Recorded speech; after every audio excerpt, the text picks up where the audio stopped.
பறையன் என்பது ஒரு தகுதி, ஒரு அங்கீகாரம்.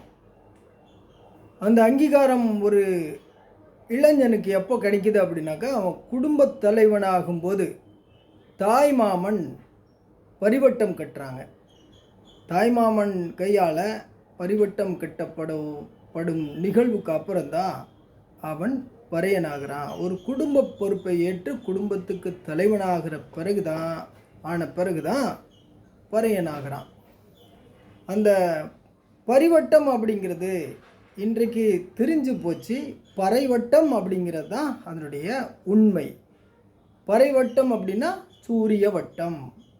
அதுதான் தலைமை பண்புக்கான அடையாளம்.